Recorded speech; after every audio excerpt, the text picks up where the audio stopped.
Welcome to my YouTube channel. आज का topic है सेट थ्योरी। सेट थ्योरी होती क्या है? तो सबसे पहले हम इसकी बात करते हैं डेफिनेशन की। ये set is a collection of well defined object and group of object.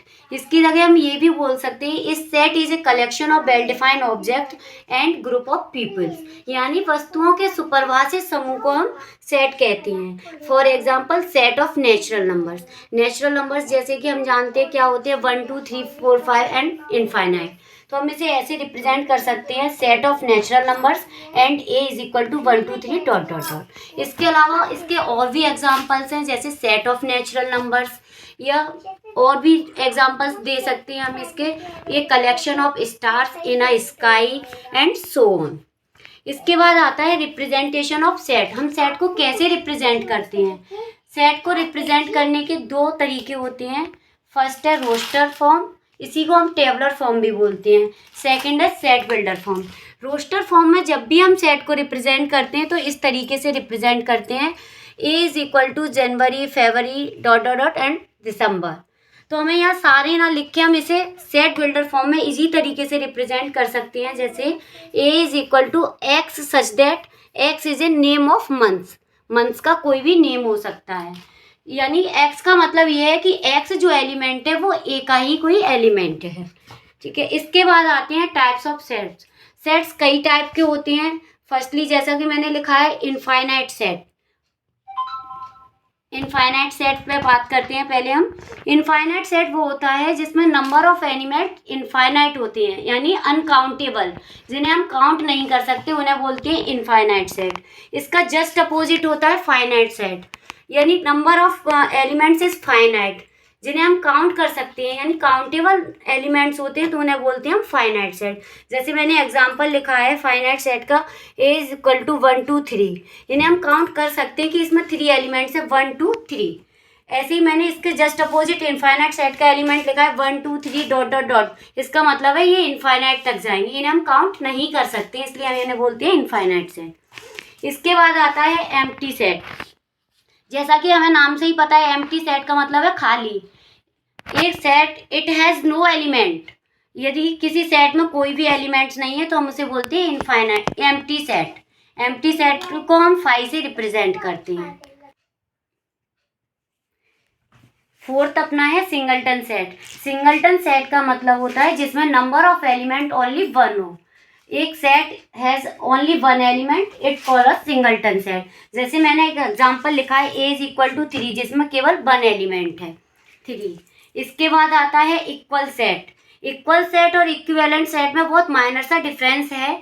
Equal set वो होते हैं जिसमें सेम नंबर ऑफ एलिमेंट्स होती हैं, यानी हमने दो सेट लिए ए और बी, उनमें नंबर ऑफ एलिमेंट्स हमें सेम है तो उन्हें बोलते हैं इक्वल सेट। जैसे ए में 1 2 3 है, वैसे ही बी में 1 2 3 है, तो ये है इक्वल सेट।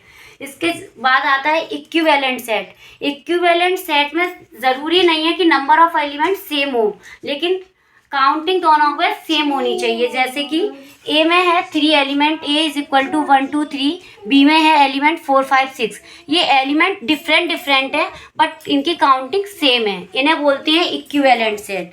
इसके बाद आता है पावर सेट। पावर सेट क्या होता है? जैसे हमने कोई एक सेट लिया ए इज इक्वल टू 1 2 3 एंड इसके मिनिमम जितने भी पॉसिबल होंगे सबसेट, उनका कलेक्शन को बोलते हैं पावर सेट।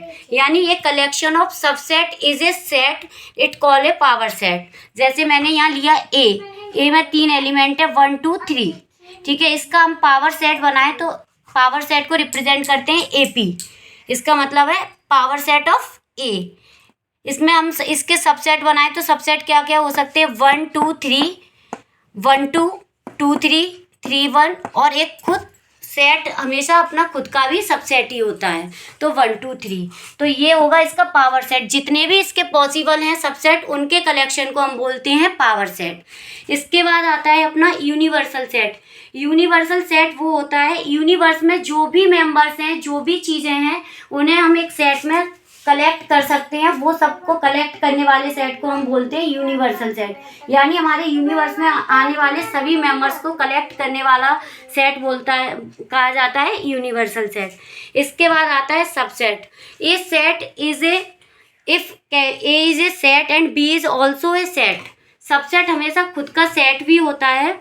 तो ए अगर बी बिलोंग्स टू ए, यानी बी है वो ए से छोटा होगा, लेकिन बी के अंदर जो एलिमेंट होंगे वो सारे के सारे ए में होंगे, तो बी को हम ए का सबसेट कहते हैं। That is B is a subset of A. मैंने एक एग्जाम्पल लिखा है यहाँ, ए इज इक्वल टू 1 2 3, जिसे मैंने सेट माना है कि ए एक ऐसा सेट है जिसमें 3 एलिमेंट हैं, और बी इसका क्या है, सबसेट। क्यों है सबसेट बी इसका, क्योंकि बी में जो भी एलिमेंट है 2 और 3 वो ए के अंदर प्रेजेंट है, इसलिए बी को हमने इसका सबसेट माना है। तो B is a subset of A. B subset को हम इससे रिप्रेजेंट करते हैं, या तो हम इसे ऐसे लिखे बी सबसेट ऑफ ए, या फिर हम डायरेक्ट इसे ऐसे भी लिख सकते हैं बी सबसेट ऑफ ए। इसे अगर हम ऐसे पढ़ें ए सुपरसेट ऑफ बी, तो भी ये सही है, यानी ए सुपरसेट है बी का, तो ए बी से बड़ा है, और अगर हम सबसेट पढ़ते हैं बी सबसेट है तो बी ए से छोटा है। अगर आपको मेरी वीडियो अच्छी लगी हो तो please like and subscribe, and आगे आप कमेंट में मुझे बता सकते हो कि आपको आगे किस टॉपिक पे आप वीडियो देखना चाहते हो। Thank you.